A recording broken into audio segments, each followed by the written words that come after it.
Le caractère sacré de l'amour. Celle qui aime toute chose sentit un frisson chaud remonter le long de son corps alors qu'elle se délaçait dans la lumière de grand-père Soleil. C'était merveilleux de recevoir cette chaleur dorée à l'intérieur de soi et de laisser son corps absorber la bonté de l'amour inconditionnel de grand-père Soleil. Elle tourna les paumes de ses mains vers le ciel pour recueillir ses rayons comme si c'était le nectar ambré de précieuses fleurs tropicales. Pendant que les esprits de l'eau, dans la rivière qui coulait à côté, lui chantaient une chanson. Elle se souvenait de la multitude des plaisirs simples dont un corps humain peut faire l'expérience. La course bouillonnante de l'eau qui serpentait sur les pierres rondes de son lit, ruisselait et ses clapotis étaient une salutation continuelle. Parfois, une éclaboussure de gouttelettes humectait ses pieds de sensations nouvelles pendant qu'elle dégustait chacune des perceptions que ses sens humains pouvaient accueillir. Celle qui aime toute chose respirait sur la rive le riche parfum du sol humide, auquel se mélangeaient de nombreuses senteurs, de fleurs sauvages et de plantes écloses. Venant de l'ombre du bois derrière elle, l'arôme ténu de petits oignons sauvages lui rappela les nourritures savoureuses que Mère Terre offrait en quantité. L'odeur de feuilles humides tombées à terre dans le sous-bois amenait la suavité des premières baies et des petits raisins avec la promesse d'une cueillette abondante au moment de la lune de leur maturité. Elle se délectait de la perpétuelle bonté offerte à l'être humain. Celle qui aime toute chose entr'ouvrit à peine les yeux pour observer les prismes arc-en-ciel qui réfractaient la lumière du soleil dans l'interstice entre ses cils. Leurs couleurs brillantes, effervescentes, dansaient dans son champ de vision, lui donnant encore un nouveau plaisir à apprécier.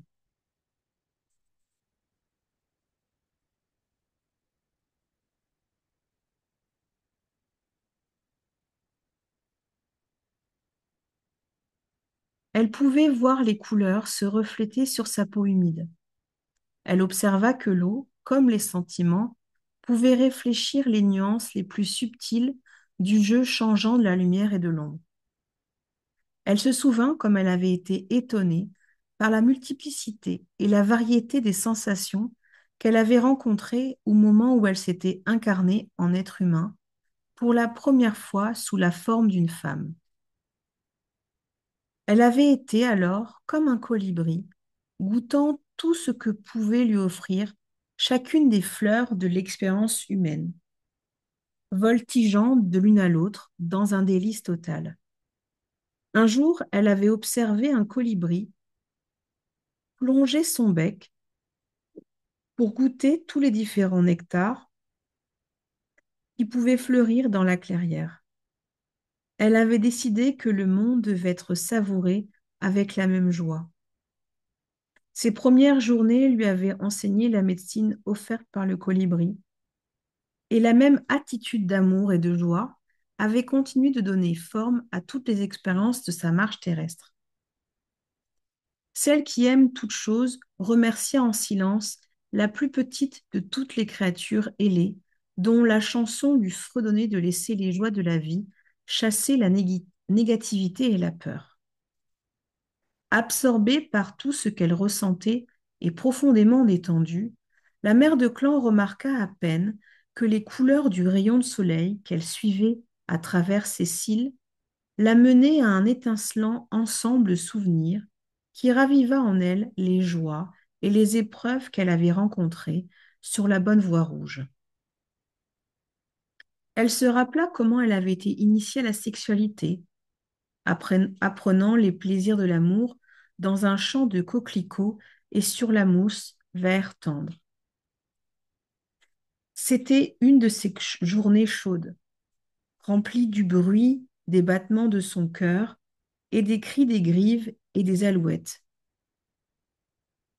Les oiseaux tournoyaient, puis plongeaient sur la clairière pour festoyer de germes d'herbes sauvages et de graines. Elle était en train de marcher auprès d'un homme qui avait profondément touché son cœur pendant les quelques dernières lunes. Ensemble, ils avaient exploré les contreforts des hauteurs environnantes et ils avaient partagé beaucoup de moments autour du feu. Ils l'avaient protégé et ils avaient fourni de la nourriture à cuire sur leur feu. Et ils avaient montré à son égard le respect dû à une femme. Cet homme savait que toute femme est une extension de Mère Terre et que blesser une femme de quelque façon que ce soit pourrait entraîner la misère pour toutes les femmes pour tous les enfants de la terre. La nuit précédente, alors qu'ils étaient assis autour du feu, il lui avait parlé de la responsabilité de donner du plaisir à une femme d'une façon qui instruise et préserve les joies du couple. Celle qui aime toute chose avait découvert en étant près de cet homme beaucoup de nouveaux sentiments très curieux.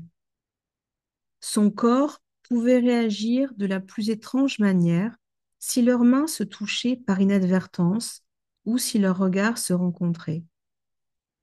Elle ne savait pas comment doser le flot de ses émotions, ni l'afflux de sang qui mettait son visage en feu. Elle n'était pour rien dans l'accélération des battements de son cœur ou la bouffée de chaleur qui montait soudain dans ses cuisses.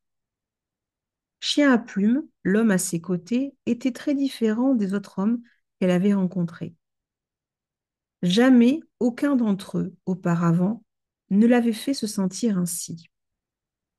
L'attirance qu'elle éprouvait pour Chien à plumes lui donnait une sensation de langueur et d'excitation. Mais elle ne savait pas comment faire avec le flot d'émotions qui la submergeait quand elle était avec lui. Ce qu'elle éprouvait était parfois extrêmement agréable et d'autres fois à la limite de la douleur causée par l'envie. Elle était troublée parce qu'elle ne comprenait pas ce qu'elle désirait ainsi. Parfois respirer devenait difficile lorsqu'il plaçait son bras par-dessus son épaule ou qu'il souriait en la regardant au fond des yeux.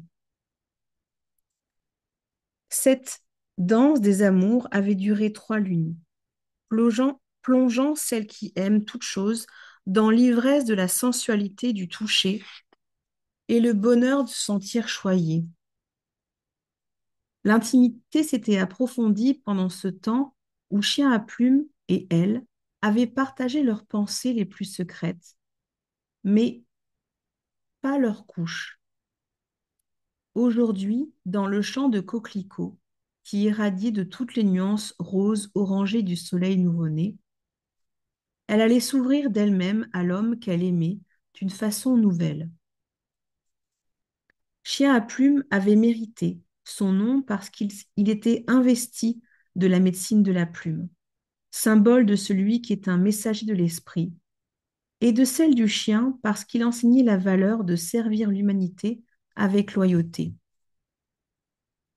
Cet homme incarnait les 3 médecines nécessaires à toute relation: le respect, la confiance et l'intimité. Chien à plume comprenait l'importance d'établir une base solide de respect mutuel pour engendrer la confiance. Il savait que lorsque confiance et respect sont présents, dans n'importe quelle relation que ce soit, l'intimité et le partage des désirs du cœur peuvent fleurir en étant enracinés dans un terrain fertile. Dans sa sagesse, Chien à plume avait laissé à celle qui aime toute chose le temps dont elle avait besoin pour expérimenter les bases sur lesquelles se construisait leur relation. C'est à partir de la base forte et attentive de leur entente que l'attirance sexuelle s'était naturellement épanouie. Celle qui aime toute chose se souvenait de chaque caresse de cette journée d'il y a longtemps et revivait la beauté et le caractère sacré de leur première union. Elle avait reçu un cadeau qui était ce que Mère Terre désire pour tous ses enfants, découvrir le plaisir de la sexualité humaine sans culpabilité, sans peur et sans douleur. Pendant les quelques années qui suivirent, celles qui aiment toutes choses et Chien à plume partagèrent dans leur union tous les plaisirs joyeux de la vie et de l'amour. Les expériences heureuses vécues avec son compagnon et la naissance de leur enfant avaient enseigné à celles qui aiment toutes choses les joies de choyer et d'être choyées. À travers les rites de passage de la vie sexuelle partagée avec Chien à plume, elle était devenue la protectrice de la sagesse sexuelle. En maternant ses petits, elle avait redécouvert le monde à travers les yeux de ses enfants.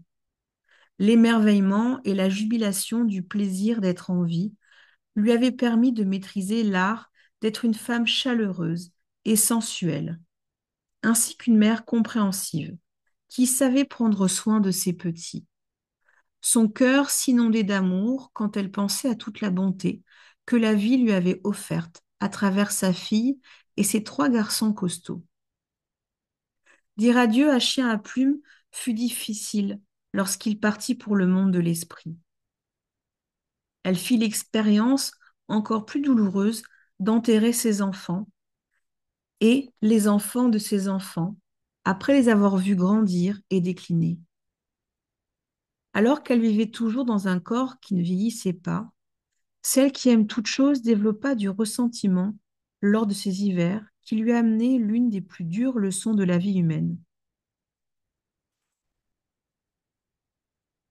Mère Terre n'avait jamais dit que l'un ou l'autre de ces 13 aspects trouverait qu'être humain soit une tâche facile. Mais celle qui aime toute chose s'était arrangée pour oublier les conséquences d'avoir un corps humain qui ne meurt pas. Elle n'aimait pas le fait de rester là, à jouer des plaisirs d'une vie humaine, alors qu'elle avait enterré ceux et celles qu'elle aimait, et qu'ils étaient partis dans le campement de l'autre côté, dans le monde de l'esprit. La mère de clan fut testée bien des fois alors que son ressentiment venait contrecarrer les sentiments de joie qu'elle aurait pu avoir et qui lui auraient fait abandonner sa négativité. Elle trouva difficile d'aimer la vérité d'être immortelle et encore plus dur d'aimer la vie autour d'elle alors qu'elle pleurait l'amour de sa vie passée. Celle qui aime toute chose voulait que sa famille revienne. Elle voulait retenir captive à nouveau la médecine joueuse de sa fille, petite loutre, pour meubler ses heures de solitude, quand l'ombre du ressentiment assombrissait son chemin. Mère Terre parla à celle qui aime toute chose. Elle lui fit se souvenir de la médecine que portait la loutre, dont sa fille avait le nom. Mais la mère de clan n'était pas prête à recouvrer cette médecine de la femme équilibrée, qui consiste à être un adulte jeune de cœur, qui joue ou qui travaille avec une même innocence et un égal délice. Elle ne voyait pas l'intérêt de retrouver l'équilibre dont elle avait besoin dans sa vie en acceptant ce qui s'était passé et en décidant, comme un enfant, de vivre la joie du présent. Celle qui aime toute chose était concentrée sur tout l'amour qu'elle pensait avoir perdu, en oubliant de voir les dons de renouveau et d'abondance qui lui étaient offerts grâce à la sagesse de Mère Terre. Celle qui aime toute chose en vint à considérer que, quoi qu'il se produise dans son cœur, quoi qu'il se produise dans sa vie, cela ne suffirait jamais à combler le trou grandissant dans son cœur. Elle s'obstinait à vivre dans le passé et ne se souvenait plus de la joie d'être vivante qu'elle éprouvait autrefois. Elle marcha pendant de nombreux soleils et de nombreux sommeils pour voir la mer, avec l'intention de mêler à l'eau salée ses larmes de regret et de remords. Arrivée au seuil de l'étendue infinie de l'océan, elle s'y élança pour mourir, ayant oublié que cela aussi était impossible. Pendant que son corps coulait sous les vagues mousseuses, Elle fut piquée par une anguille, ce qui fut pour elle le comble de l'humiliation. Se traînant jusqu'aux dunes de sable, elle hurla de douleur et se mit à s'accuser de cette à se vivre en victime, qu'elle avait fini par adopter dans la sombre traversée de l'étendue de son chagrin.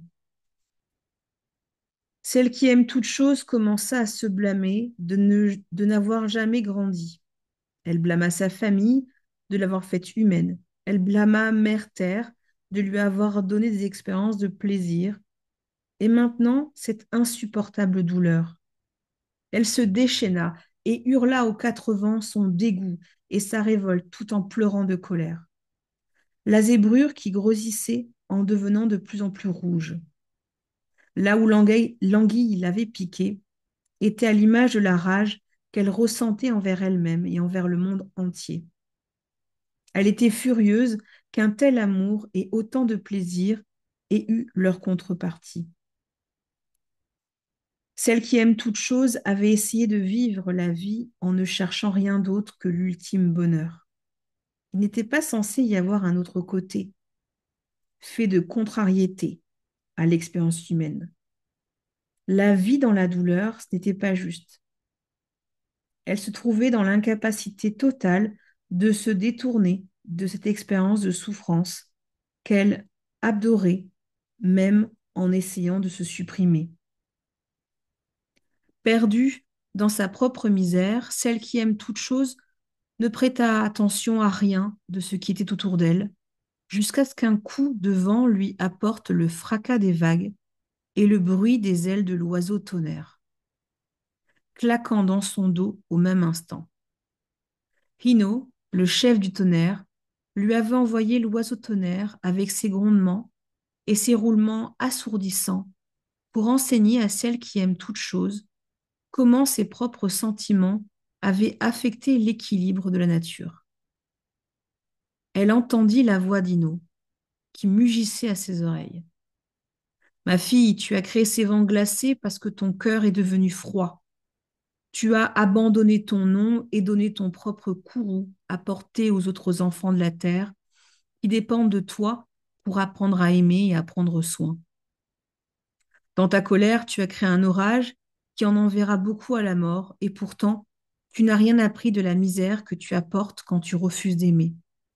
Tu dois, toi aussi, réchapper de l'orage que tu as provoqué pour voir quelle sorte de douleur tu as créée à l'intérieur de ton corps et la façon dont cette douleur blesse le monde de la nature. À peine la voix d'Ino s'était-elle évanouie qu'une vague fracassante entraîna celle qui aime toute chose dans la mer démontée. Elle coula, roulée et culbutée par les assauts des vagues violentes, ballottée par les courants, rejetée ici ou là. Elle sombra dans l'obscurité de sa propre inconscience et dans l'auto-apitoiement. La dernière chose dont elle se souvint, c'est que quelque chose n'allait vraiment, mais alors vraiment pas du tout. La sensation de brûlure sur sa jambe et une désagréable odeur de chair pourrie la ramena à elle. Celle qui aime toute chose lutta pour garder son estomac sous contrôle, mais elle ne put éviter de vomir. Elle sentit un nœud à l'intérieur d'elle, puis un soulagement quand l'eau salée ressortit de sa bouche, encore et encore. Lorsqu'enfin elle parvint à se hisser sur un rocher voisin, elle fut stupéfaite de découvrir le grand naufrage qui s'étendait autour d'elle. La plage était recouverte des corps de toutes sortes d'animaux de la création qui étaient morts pendant la tempête. Alors qu'elle prenait en horreur ce qu'elle avait elle-même créé, des larmes silencieuses se gravaient sur les joues de celle qui aime toutes choses. C'est son auto-apitoiement compulsif qui avait provoqué le naufrage qu'elle avait sous les yeux. À l'intérieur d'elle-même, elle en était arrivée au point où elle détestait qui elle était et ce qu'elle était. Après la mort de Chien à plumes, elle avait abondé dans l'auto-apitoiement, en prenant pour amants des hommes qu'elle n'aimait pas. Elle les avait utilisés pour le plaisir qu'ils pouvaient lui donner. Elle avait brisé quelques cœurs au passage et elle était tombée dans la projection de sa propre souffrance sur les autres, refusant de voir comment ses actes détruisaient littéralement toutes les leçons de respect, de confiance et d'intimité qui avaient été la médecine de son compagnon. Elle en arrivait maintenant à cette extrémité pitoyable, une plage jonchée de corps brisés, éparpillés sur le sable autour d'elle. Alors qu'elle touchait la zébrure furieuse sur sa jambe, la voix de l'anguille filtra à travers les vagues qui léchaient le rivage et parlait à sa sensibilité submergée. Toi qui aimes toutes choses, écoute-moi, entends-moi avec ton cœur. Je suis le conducteur de l'amour, telle est ma médecine. Les décharges électriques de ma piqûre ne cherchaient pas à te blesser. Le choc était nécessaire pour te montrer que parfois, à travers la douleur, l'amour peut être réhabilité. Si tu veux bien accepter ma médecine, je pourrais peut-être t'aider. Pourquoi quelqu'un voudrait m'aider, Anguille? Je me suis, pour ainsi dire, détruite moi-même, ainsi que tous ceux et celles que je m'étais engagée à aimer avant de venir cheminer sur terre. L'anguille répliqua. Je n'ai pas oublié la véritable signification de l'amour, mère. Il ne connaît pas de frontières, il ne trouve pas de défauts et il ne compte pas sur le temps pour se réaliser. Le feu de grand-père Soleil se mélange à l'eau de Mère-Terre à l'intérieur de moi. J'ai choisi d'être le conducteur de l'amour inconditionnel de l'un et de l'autre. Ne veux-tu pas accepter leur amour et le mien? Celle qui aime toute chose sanglota en acquiesçant, avec le sentiment qu'il lui était donné l'occasion de rentrer chez elle, de retrouver qui elle était vraiment.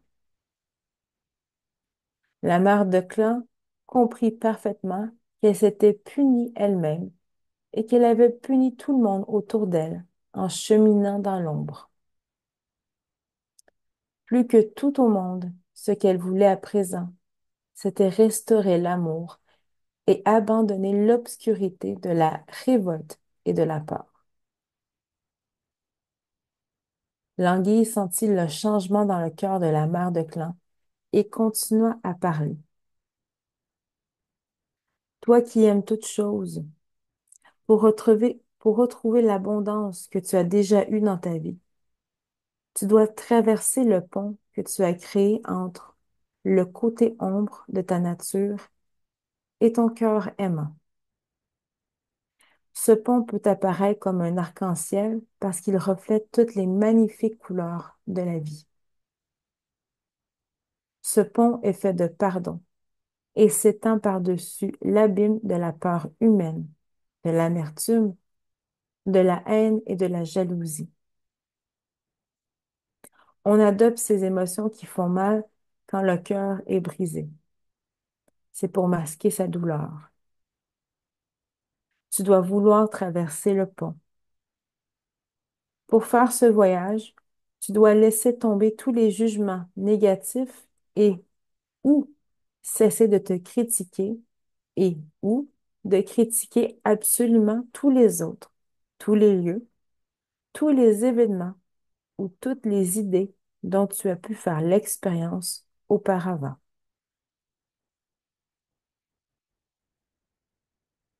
L'esprit de celle qui aime toute chose fut soudain submergé par le souvenir des blâmes, des hontes, des regrets, des erreurs et des douleurs inconsidérées qu'elle s'était causées à elle-même et qu'elle avait causées aux autres.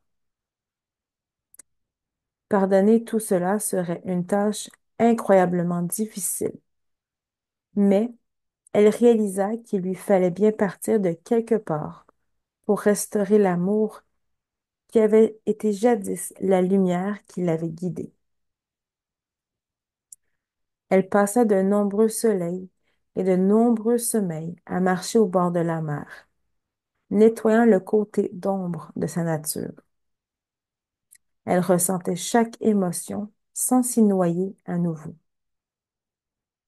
Peu à peu, elle observa un changement dans son sentiment de bien-être et s'exerça à trouver quelque chose qu'elle pourrait aimer en elle et dans le monde autour d'elle. Elle chuchotait des mots de gratitude à chaque fois qu'elle faisait une nouvelle découverte, rompant les chaînes de son cœur brisé qui la liaient à une existence sans vie. La joie de vivre commençait à revenir en elle au fur et à mesure qu'elle s'affirmait. Avec chacune de ses avancées dans son processus de guérison, en remerciant le grand mystère pour le don de la vie. Sa nouvelle attitude envers le monde qui l'entoura ramena ramena dans la nature la vibration des couleurs qui en étaient arrivées à lui sembler bien ternes. Quand elle nageait sous les vagues, les récits de corail étaient des trésors de la création qui recherchaient sa compagnie, réfléchissant les couleurs du pont en arc-en-ciel que le pardon avait créé dans sa vie. Alors qu'elle revenait à la vie une seconde fois, les 8 bras d'une pieuvre lui enseignèrent qu'elle était enveloppée par l'amour dans toutes les directions et qu'elle le serait aussi longtemps qu'elle le désirait. L'encre violette que la pieuvre répandit dans l'eau pour se protéger des prédateurs qui pouvaient rôder dans les environs montrait, montrait à celle qui aime toute chose que la couleur violette, qui représente la gratitude et la guérison, était aussi sa protection contre la nature destructrice de l'ombre. Aussi longtemps qu'elle rendrait grâce pour chacune de ses avancées dans sa guérison, le processus guérisseur se poursuivrait. De temps en temps, un jour gris lui ramenait la mémoire brumeuse du passé. Au début, elle résista contre ses pensées, car elle avait peur de son côté d'ombre, mais contrairement à ce qu'elle avait choisi de faire auparavant, c'est-à-dire nier l'existence des perturbations de son esprit, elle choisit de se confronter à présent à ses souvenirs en trouvant des moyens pour remédier à ses expériences passées. Cette attitude d'être reconnaissante pour toutes les choses données par la vie qu'elle développait désormais l'empêchait de revenir au comportement naufrageur qui l'avait mené auparavant à utiliser les plaisirs comme un échappatoire, en anesthésiant tout dans l'oubli. Celle qui aime toute chose est en train d'apprendre à être responsable de ses actes. Elle réalisait que chaque fois qu'elle nourrissait le côté positif d'un défi, en cherchant des façons d'exprimer sa capacité naturelle à aimer, de façon égale toutes les expériences, elle pouvait facilement trouver les solutions nécessaires. Elle remarqua aussi qui a été responsable des oppositions comme des réactions négatives qu'elle pouvait avoir et qui la plongeait dans des vieux sentiments d'être sans valeur,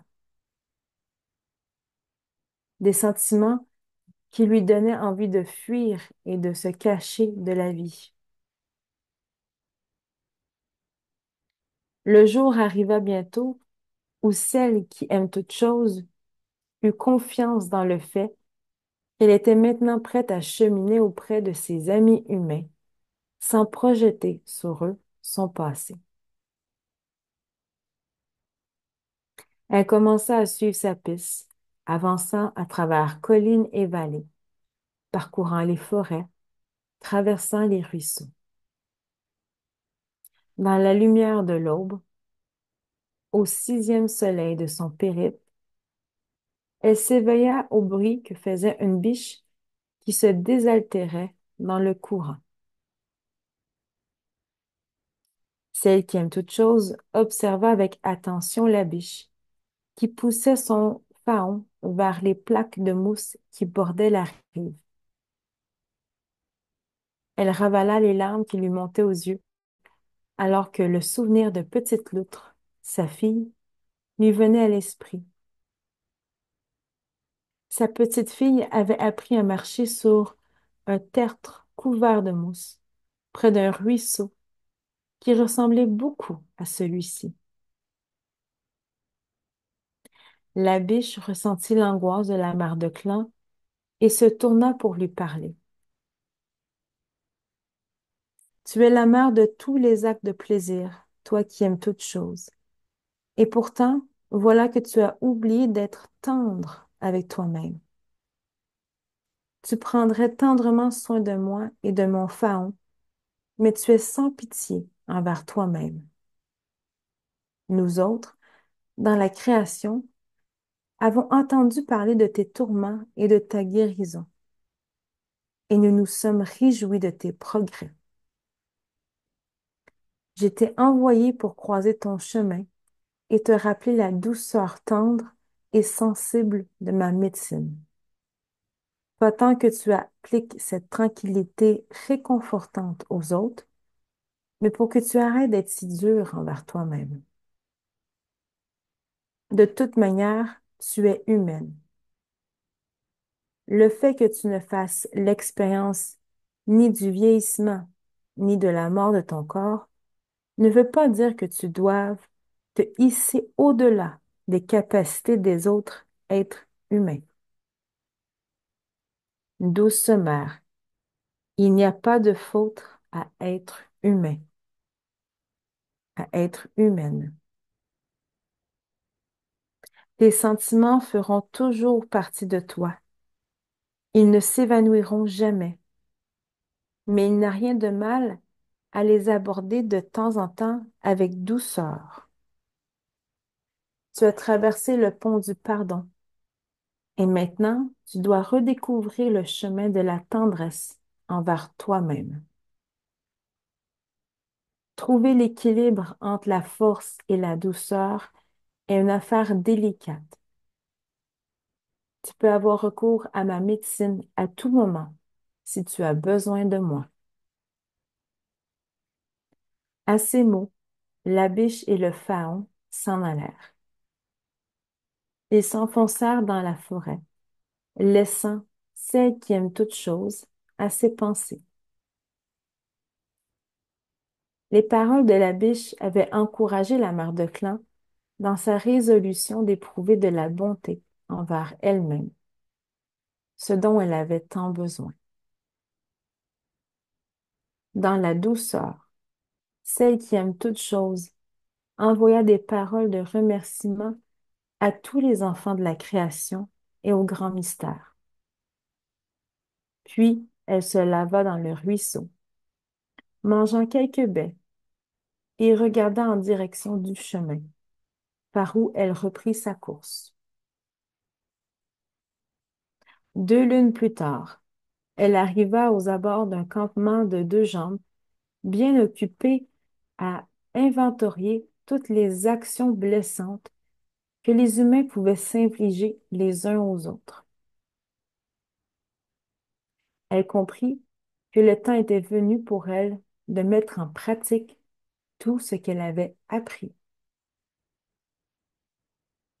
Cette leçon de vie lui offrait l'opportunité de franchir le rite de passage final, d'aimer la vérité en toutes choses.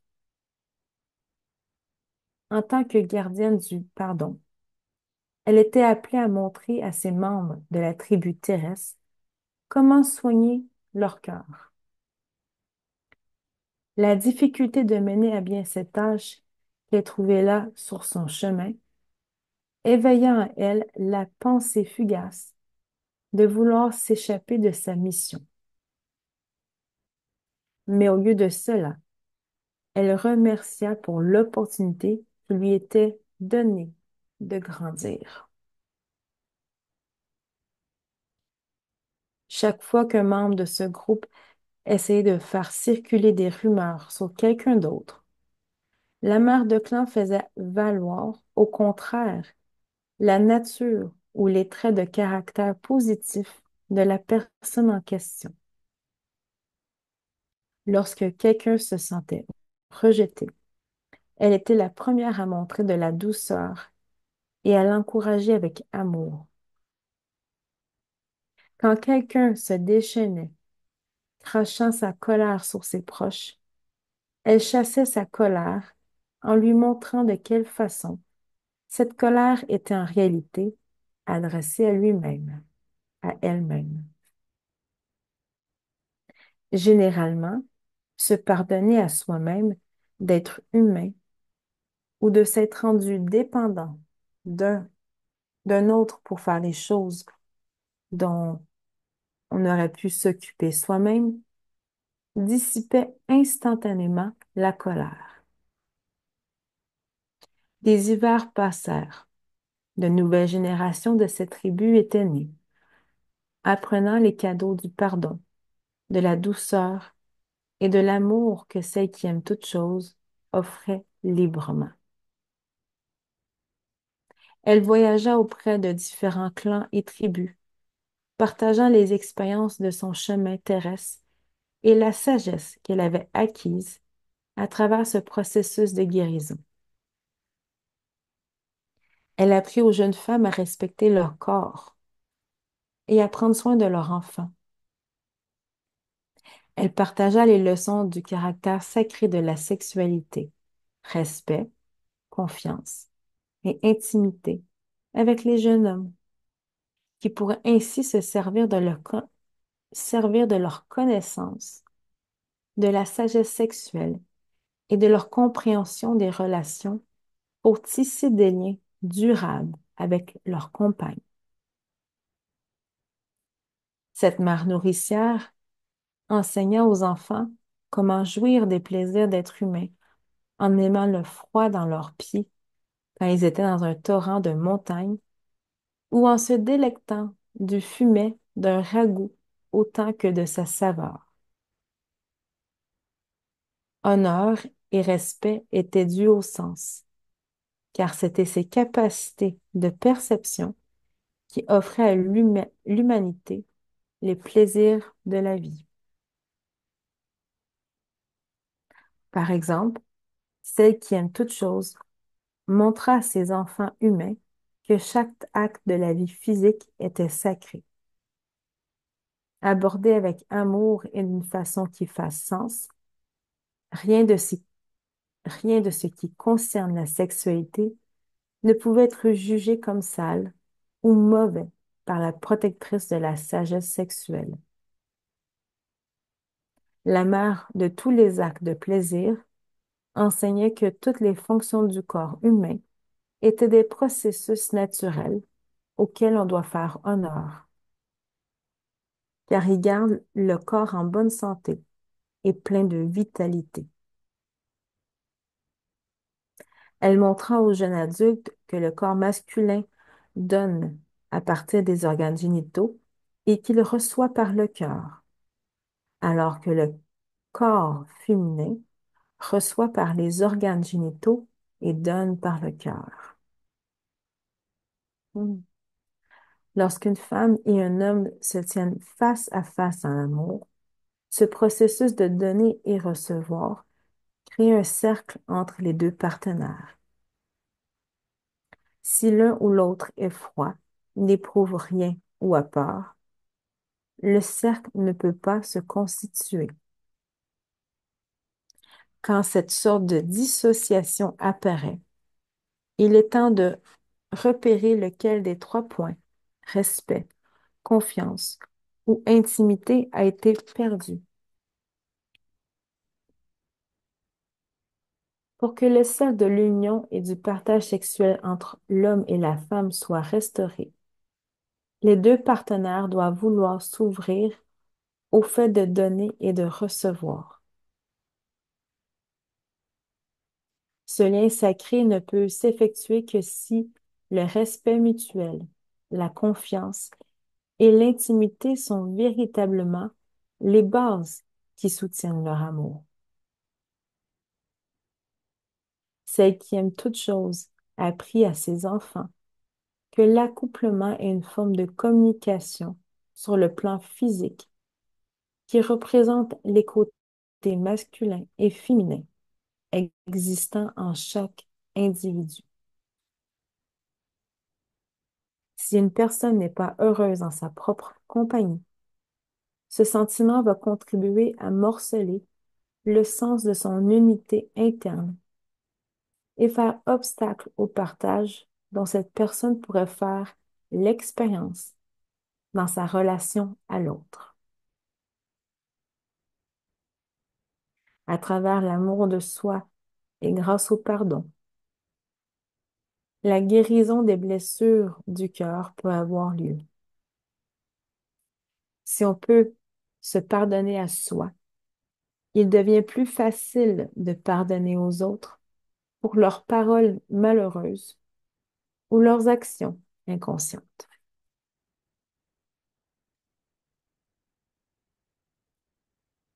Celle qui aime toute chose revoit son propre chemin de joie, de souffrance et d'auto-destruction, puis finalement de pardon et de guérison. Chaque fois qu'elle voyait un autre être humain en train de traverser des épreuves similaires. À chaque fois qu'elle se voyait dans l'autre, elle affirmait en elle-même le plaisir rassurant qu'il y a à être capable de diriger son énergie sur un mode positif. En faisant face à son ombre avec amour, elle était devenue une guérisseuse guérie. Quand elle avait appris à aimer la vérité qui se trouvait dans chacune des leçons de la vie, elle avait appris à aimer la part d'elle-même qui l'avait presque amenée à se détruire. À présent, elle pouvait s'approprier son nom parce qu'elle aimait vraiment toute chose. Ayant écarté ce besoin de l'ombre de critiquer aussi bien soi-même que les autres, elle avait conquis le pouvoir d'aimer la vérité en chaque personne, sur tous les rayons de la roue de la vie.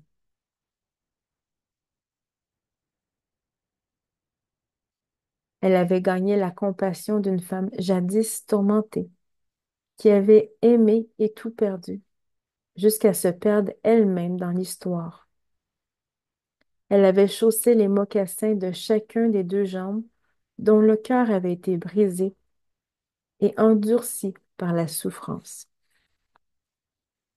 Et grâce à cette expérience, elle avait appris à reconquérir ce don précieux qu'est l'amour.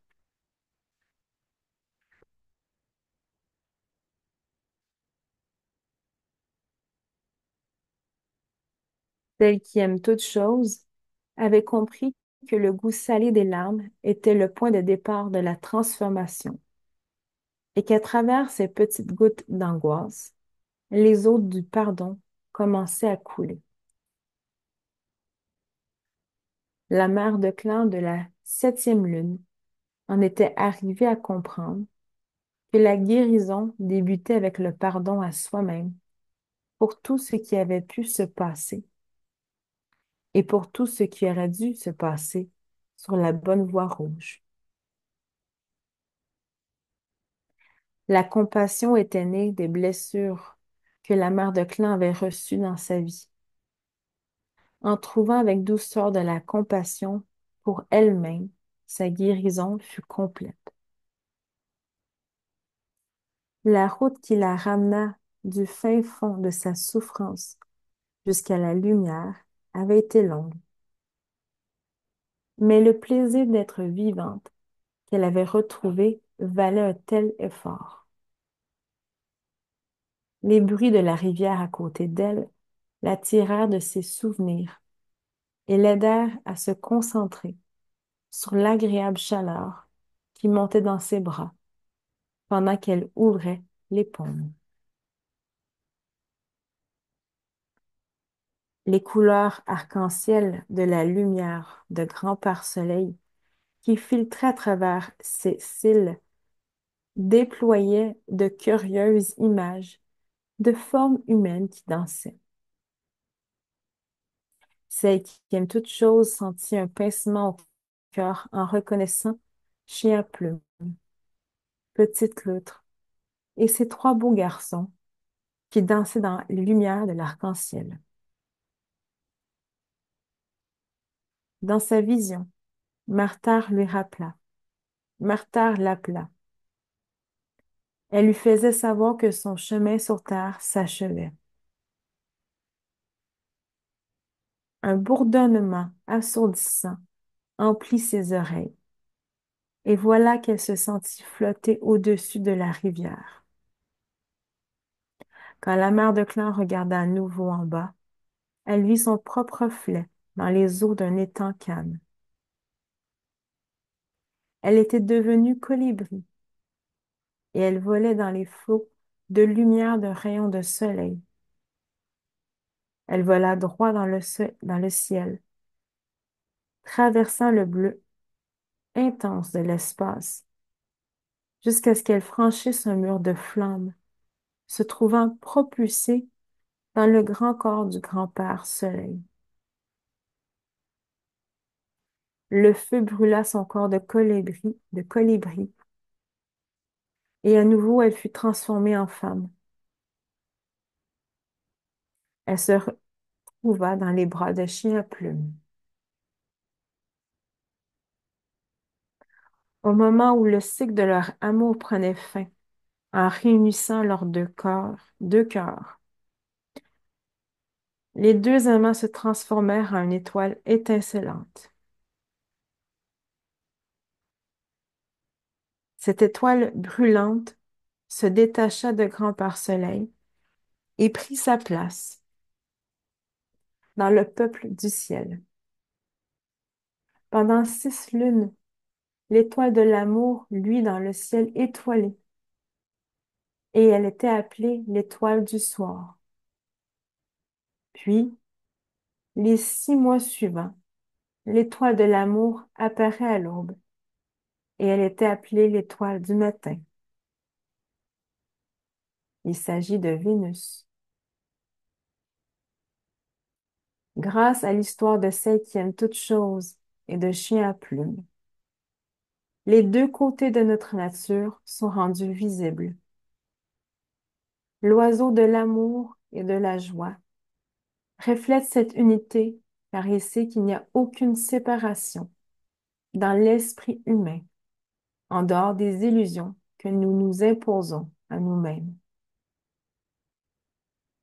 Le colibri fredonne maintenant et il vole en cercle parce qu'il connaît le secret des amants. Aimer toute chose, c'est aimer chacun des reflets de qui nous sommes et de ce que nous sommes.